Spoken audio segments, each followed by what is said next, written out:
Hey everyone, it has been a while since I've sat down and talked to you over some PowerPoint slides about Canadian Highlander format philosophy. I am unfortunately at home sick with COVID, so that's why I had the time to put this together. So my loss is your gain. I've pounded some cough medicine, going to do my best here to plow through this, get this done for you guys. This is like my fourth time trying to record this video, so fingers crossed it is the last. I wanted to talk about how we might address four-color pile. I'm going to define what four-color pile is, give some examples of it, explain sort of the fundamental philosophies surrounding it, what makes it strong. I think there's a couple logical fallacies or fallacies relating to four-color pile and the ways that we would attack it relative to the other metagame. And one of these fallacies, one of the theses of this video is that pointing Minskimbu, for example, is going to improve your deck more than it's going to hurt your deck, even if Minskimbu is the best card in your deck, because it's going to hurt four-color pile more. So without further ado, let's dive right into it. I want to start by defining four-color pile.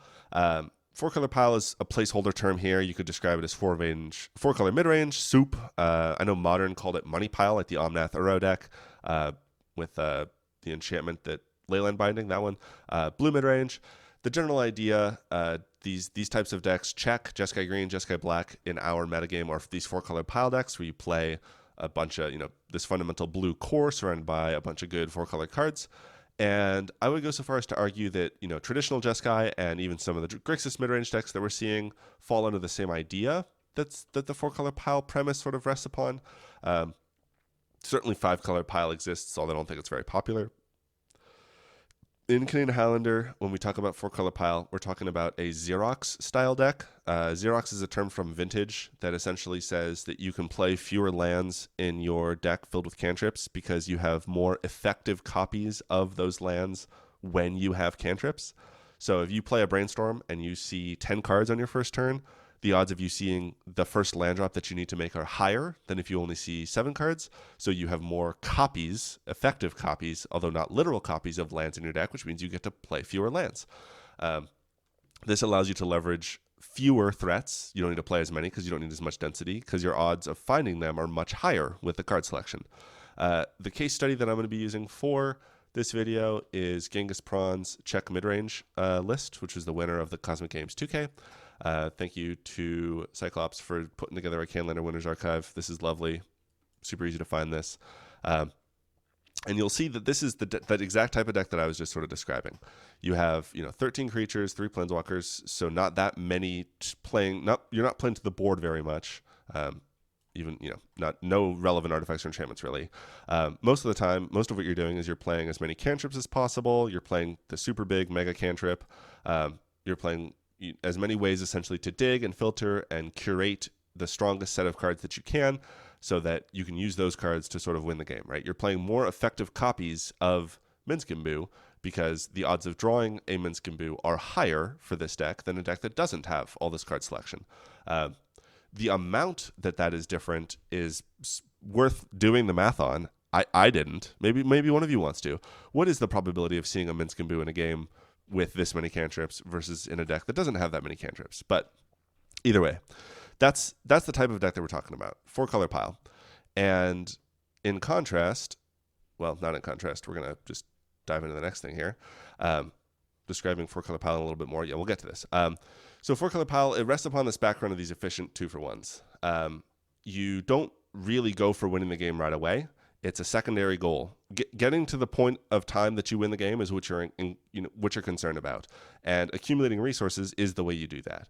If you are drawing as many cards as possible, you're accumulating as many resources as possible. You have as much flexibility as possible.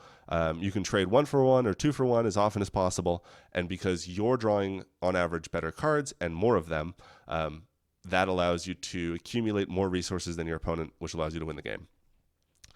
Cards that do more than one job obviously end up being extremely powerful. Cards like Minskimbu, Psychic Frog, Uro, they all perform multiple roles, do multiple things. They allow you to draw cards, apply pressure, whatever it may be. And so these types of engines or these threats end up being particularly good for this type of deck. They only need 1 or 2 meaningful threats to end the game, right? So they spend most of their time interacting with their opponent with the 2-for-1s and 1-for-1s. This is in contrast to the other decks that play much higher threat counts, like the Gen Midrange deck. This deck has 38 creatures, 3 planeswalkers, so twice as many creatures. And many of those creatures are 3 manas that just kill your opponent. You are not planning to cast 1 threat and protect it when you're playing Jund. You're planning to cast 4 threats, have 3 of them get interacted with, and then kill you with the last one, or whatever it may be, right? The general idea being that you have enough density so that even if you don't ever see a gut, that's all right because you saw Lelia. And even if you never see Lelia, that's all right because you saw Squee. And if you don't see Squee, it's because you saw Pyrogoy for Questing Beast or whatever it may be, right? You're not looking for specific cards. You're looking for just one of the many different types of cards that does the job you need to do, which is to murder your opponent. This is fundamentally just very similar. These are both mid-range decks. And yeah, this is the Spring Classic first place. So these are both tournament-winning deck lists, which is why I particularly chose them. They're both classified as mid-range decks, even though they have this sort of fundamentally different approach to the threat and the engine aspect of the deck. Nope, not that. This one. So in order to compare these decks, I wanted to talk about the different types of cards. And this is not a super refined, impossibly complex metric that I built out with a bunch of research. This is just sort of vibe based. I put together these 5 types of cards because I wanted to compare and understand how these 2 different deck lists handle the number of cards in their decks within these different categories. So I classified threats as anything that can actually win the game. And what a threat is for a deck actually changes from deck to deck. So let's start by looking at that. Deathrite Shaman is a threat in Czech. It's not very common that you're going to activate Deathrite Shaman to kill your opponent, but you're going to activate Deathrite Shaman to kill your opponent way more often in Czech than you are in Jund, because Jund is more than likely going to have enough threats to kill you already if you're using Deathrite Shaman for mana. So for Czech, it whittling you down 2 or 3 turns in a row with Deathrite Shaman to get that last bit of reach is super reasonable, and you can totally see it as a threat in this deck. For Jund, however, mana dorks are not really threats. They are creatures. They can legally kill your opponent, but they're not really threats in the same sort of sense. Engines are the cards that accumulate mana or card advantage. So things that, Ragavan is a mana advantage because it helps you accumulate mana over a period of time. And interaction, things that disrupt your opponents, pretty self-explanatory. Everything from counterspells to besage you, even like Renin 6, which can interact with your opponent. Card advantage selection. These are the things that either draw you more cards than they cost. So even like Minskimbu is card advantage technically because it can draw you 4 cards pretty easily for 1 card worth of investment. And then of course virtual card advantage via improving the quality of your draws is the other card selection.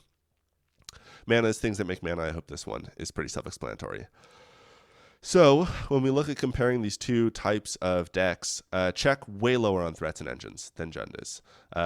Czech wants the fewest number of high-quality threats and engines. Jund wants redundancy of threats and engines. So it's playing just more of them. Czech way higher on interaction. And an asterisk that should be attached to these interaction numbers is that, Jund has a bunch of graveyard interaction. Dothy Voidwalker, Scavenging Ooze, the new one that becomes a 7/7 if you hit 4 cards with it. Those are technically pieces of interaction. And I counted that in this loosey-goosey way of evaluating cards. Czech has a ton of counterspells, which are just more flexible. They both play hand attack, but Czech's interaction, not only are there 12 more cards that can interact, but the quality of that interaction is generally much higher. In terms of mana, Jund has obviously 8 or 9 mana dorks, some larger quantity of that. So they have much more mana, and of course they're playing a triple mox spread, so they have more mana there as well, which explains sort of the mana differentials. But Czech is not a deck that misses land drops, and not that Jund is either by any stretch of imagination, but both of them intend to play lands most of the time, and they both have the same amount of lands in their deck. Jund has way more mana than Czech does, despite having the same number of lands. But I always expect Czech to get to 6 or 7 lands without too much issue, and that's because of the card advantage and selection differential here. Czech is playing way more ways to find the cards it needs than what Jund is doing. Like these numbers are massively different. And a piece that I thought was really interesting, or an element to this that as I was devising out this sort of list, is I was curious how many cards are performing multiple roles in the deck. And so that's where I got this sort of total, right? For Czech, of their 100 cards, those cards do a total of 152 different roles. And so cards that perform multiple roles, right? Cards that are both threats and engines, or cards that are both interaction and threats, or whatever it may be, end up doing more and more. So Czech has cards that have slightly more options stapled to them than Jund does, but not by a meaningful amount. I thought this delta would be more. It's not as much as I thought, but an interesting statistic. The last piece that I wanted to look at was the mana value differential between them. I went through and made Force of Will cost 0. I made the Troll of Khazad-dûm cost 1, and when you do that, you notice the Czech is certainly lower to the ground. Those cantrips are going to be a lot cheaper. That's going to bring the total mana value down. Czech plays low to the ground, efficient threats that are as strong as possible. Jund is willing to cast 3 drops on turn 2 as much as it wants because those threats and the quantity of those threats is what's going to help you win the game, both in the early and the mid parts of it. So interesting statistic there as well. Card quality is sort of the number one most compelling component to Czech decks to 4-color pile. Higher card quality means that your card does more than 1 card worth of card. It's a bit of a tongue twister here, but I like this sort of method of thinking about it. When you cast a Lightning Bolt, it does 1 card worth of card. 3 damage for 1, that's the rate. It's the gold standard rate. 1 card worth of card that is doing damage is 3 damage for 1. Minsk and Boo does more than 1 card worth of card when you cast it.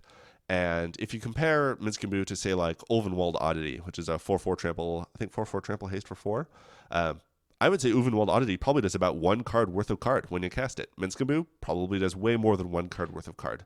So you end up, this idea is high card quality means that your cards do more per card than your opponent's cards. You have higher card quality than them. And when you combine high card quality with the ability to find the high quality cards you need, it leads to a fundamental resource delta. My opponent is busy casting Ulvenwald Oddities. I'm busy casting a Minsk and Boo. That's a resource delta. The quality of the card we're casting, we're spending the same amount of resource, right? The same amount of mana. Maybe there's an argument to be said I spent 2 or 3 more because I had to cast cantrips to find my Minsk and Boo or whatever it may be. But this idea that the mana that I spend is more efficient than the mana you spend because I'm spending it on higher quality cards is a resource delta that I accumulate over the course of a game. And the longer the game goes, the more pronounced that resource delta becomes. As your deck becomes higher and higher card quality, it makes Recall stronger and stronger. Because when you cast Recall, if you draw 8 out of 10 cards, if you're just drawing only bangers off of your Ancestral Recall, it's ridiculously powerful. If you draw 4 out of 10s, that's a completely different situation. And so as card quality gets higher, as people are able to improve and iterate and make their decks, smoother and smoother, cleaner and cleaner, as WotC prints cards that are of higher quality, Recall scales at that same rate. And if we don't ever do anything about the quality of the cards, it makes Recall going to 9 somewhat inevitable because you're going from an average draw of 8 out of 10 to an average draw of 8.2 out of 10 to an average draw of 8.4, and it just continues to grow over time. And this improves at the same rate as the average card in your library. So what I mean by this is if the average card in your library goes up, Ancestral Recall goes up. This is in contrast to this idea that Mox can improve at the rate of the cards in your hand, right? When you cast a Mox, its ability to benefit you improves at the rate of the cards in your hand. And so if you have a bunch of cards in your hand, Moxen are better because you can use it every single turn. But if you run out of cards, then it's not that good, and that resource delta is not that useful. So Moxen give you sort of this tempo jump in exchange for the fact that you're not going to be as strong in the long game because you're not drawing a higher average card, which is an interesting idea and sort of leads into this next idea, which is that 4-color pile is better at using their cards than you are. They just are. If they can always find the type of card that they need, they can play fewer of them. If I am only planning to resolve 2 threats in a game to win the game, I want those 2 threats to be the best 2 possible threats. And I can do that relatively easily by simply card selecting or card advantaging or card engineering my way towards those types of cards. One of the ways to think about this is that I'm going to cast a 4-drop on turn 6, right? Let's imagine this scenario. And in my Czech deck, I will have looked at, by the end of turn 6, maybe 20 cards. Let's say I'm going to look at 20 cards in my deck and then cast a 4-drop. Well, that's a 1 in 5 chance of drawing the best 4-drop in my deck. If I'm casting a 4-drop on turn 6 in a deck that only saw 4 more cards instead of, so there'd be 11 cards instead of 20 cards, I've got, 1 in 9 chance of casting the best 4-drop in my deck?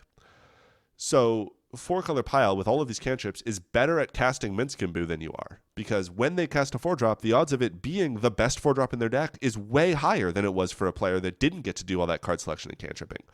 And this is why 4-color decks... I thought I was going to sneeze. I think I still might. But this is why 4-color decks care way more about their Minskimbus than you do. Because when they cast a 4-drop, it's much more likely to be the best 4-drop in their deck because they had a much higher probability of drawing into that 4-drop. Apologies.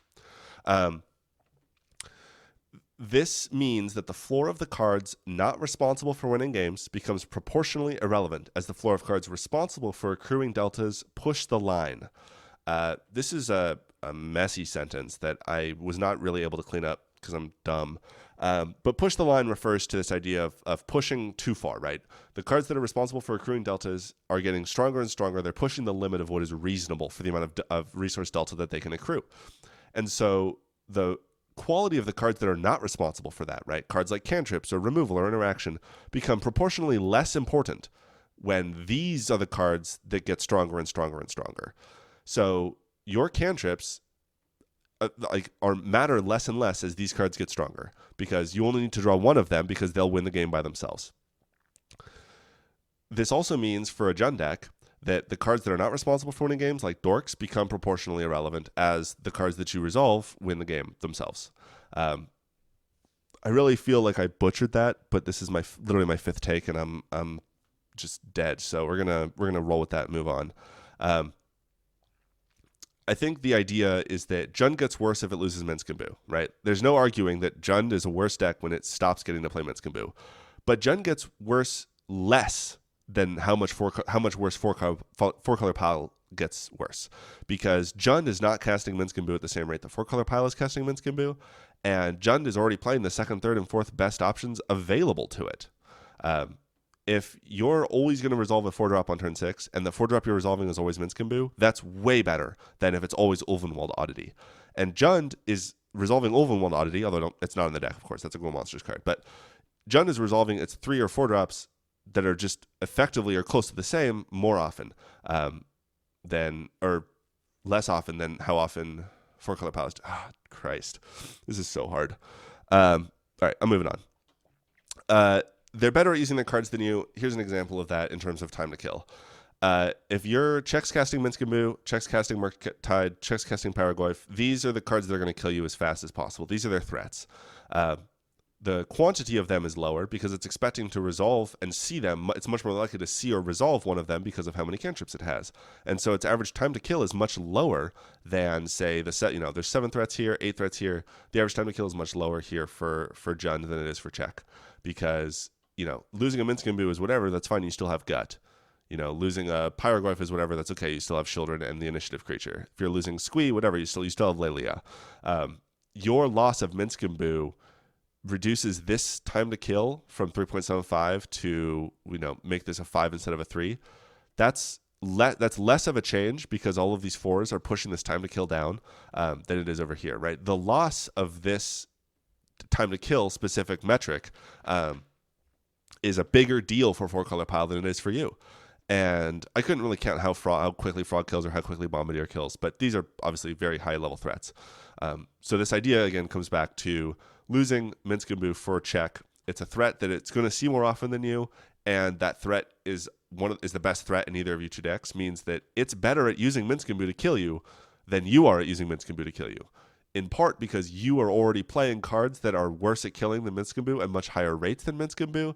So the loss of this premium 3-kill threat, right? The only option available for Czech to kill you in 3 is Minskimbu. You have another one already, and you have a bunch more 4s that are able to replace it.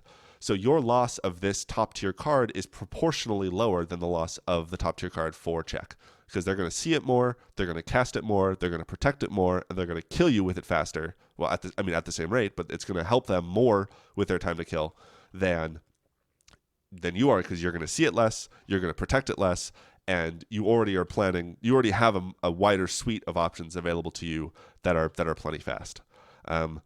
The replacement here that I asked Genghis Prawn what he would replace Minskimbu with if it went away, and he said probably Shieldred.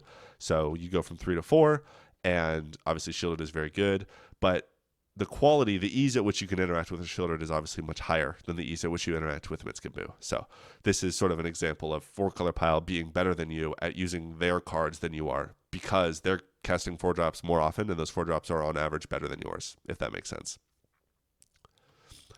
So here's some closing thoughts. I got a little messy in the middle, got a little rambly, but this is hopefully something interesting.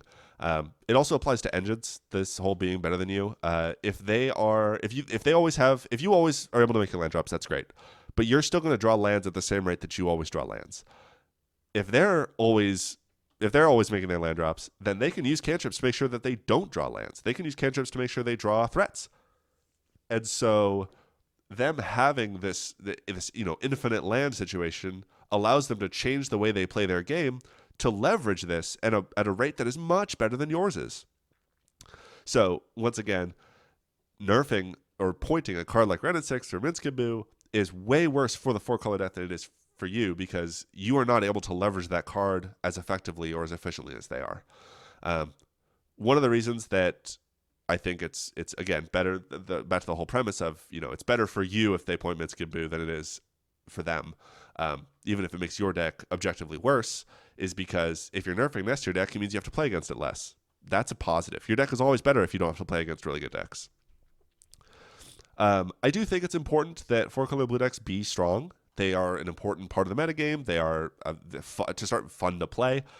They are relevant. We don't want to just eviscerate or eradicate their ability to play them. Ancestral Recall is a fun card, but having it be the best deck in the format is not ideal. You still want to balance it out with some other stuff. Pointing engines and threats is a departure from some of the recent philosophy that we sort of had or have done. Most of the cards on the point list either point excessive mana production or point excessive card draw engine. The third axis of format curation, which is pointing engines and threats, is much harder to evaluate. And this other idea of pointing tutors is, we are used to pointing cards like Wishclaw Talisman or Imperial Seal, which are not very good cards in and of themselves, because the density of tutors are what cause problems. We're not used to pointing the density of engines and threats. We are not used to saying Mitzkambu is a problem because it's in and of itself, right? We could say, hey, Mitzkambu is not that strong. But the problem with Mitzkambu is because it is surrounded by all these card engines that allow you to always find it. It's the best card in slot, whatever it may be. That's it. It's much harder to wrap your brain around this idea that the density of engines or density of threats, the quality of them is what causes problems, as opposed to, it's very intuitive to understand why when you add an additional tutor to a deck, the deck becomes more consistent at doing its thing. But it's the same premise. It's the same philosophy. It's just a little bit harder to evaluate. So that's what I got. That's the delusional ramblings of a brain fogged up joking. But hopefully there's some interesting thoughts here that are worthy of interest and you're able to follow. And yeah, it's interesting. I think we need to point some of these cards out of the checklist, because I think that some of the density of the strength, some of the density and some of the strength of a lot of this stuff is just becoming a little bit overwhelming. I have been advocating for a while to point some of these threats and engines. I think the most telltale are Ren and 6, because it says, infinite land drops, which makes all these cantrips really, really good. Mitzkambu, because it's a best-in-class threat, unlike anything else. Nothing else. There's no other 4-drop that does what Mitzkambu does. And then Psychic Frog, because it's both a card that just can murder you very easily. It allows you to pay off all the card advantage that you've generated. It improves your filtering. And it's also an engine unto itself that just sort of, feeds itself, and it's very hard to interact with. So those are 3 cards that I think would be great options to nerf the 4-color pile. And yeah, there you go. Thanks for listening.